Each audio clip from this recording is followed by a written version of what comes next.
Au-delà. L'au-delà n'est pas l'au d'ici. L'au-delà nous berce ici.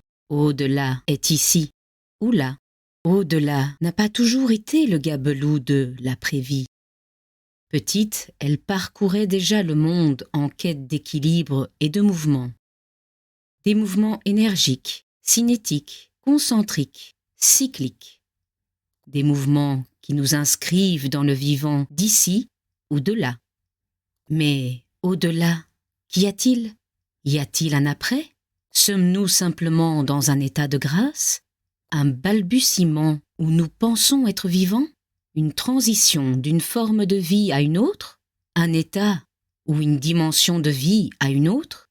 Prenons-nous un rôle sur une scène afin de nous définir acteurs d'une vie? Insufflons-nous cette énergie par ce prétendu supplément d'âme?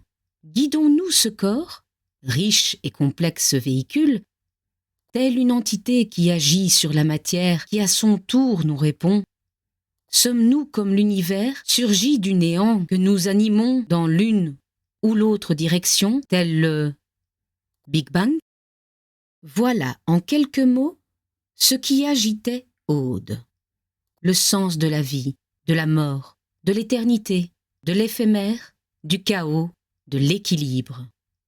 Du tout et du rien. Aude, créatrice universelle, est pourtant devenue la tenancière du dernier godet. En plein questionnement, une citelle s'est penchée vers elle et lui dit ceci. À force de réfléchir, de méditer, ne passes-tu pas à côté d'actes joués?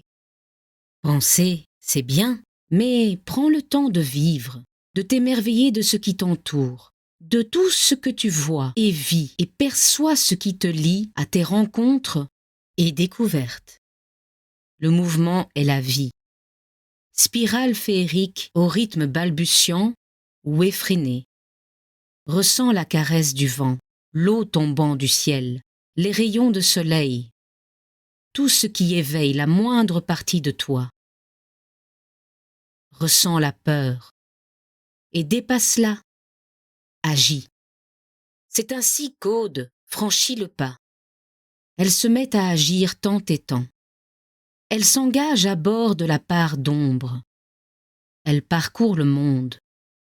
Elle prend position pour ce qui lui tient à cœur. Elle apprend, comme tout un chacun, qu'elle aussi commet des erreurs. L'important n'est pas l'erreur, c'est de la reconnaître et de la dépasser. Certains appellent cela la maturité. Victime ou acteur, à chacun de choisir sa voie. Ainsi, Aude, inspirée, arpente le monde à bord de la part d'ombre comme quartier-maître. À l'aube du solstice d'hiver, de l'air amer, le bateau de Black Silver se perd, en plein brouillard dense et épais, sur une mer étale. Une des pires craintes pour tous les marins. Cette situation dramatique perdure tant et tant que le désespoir atteint le moral de tout l'équipage. La sagesse de Bernard l'ermite ne l'empêche pas de se poser 1000 questions. Théodore se demande comment cette fois il échappera à la mort. La soif de vie de Don Hubert s'éterre. Klein s'amenuise. La jovialité de Borgnefesse s'étiole. Même le capitaine craint pour l'avenir de tous et de son bâtiment. La folie les guette et les menace. Le mutisme remplace les crises d'angoisse. Leurs peurs deviennent sourdes. Les rares vivres encore présentes sont avariés, secs, dévorés par les vers, l'eau croupie, et plus une seule goutte de rhum. Les jours passent, une torpeur viscérale s'installe. Aude repense à l'esprit ailé. Agit. Comment agir quand même les éléments nous poussent à l'inertie dans certaines situations?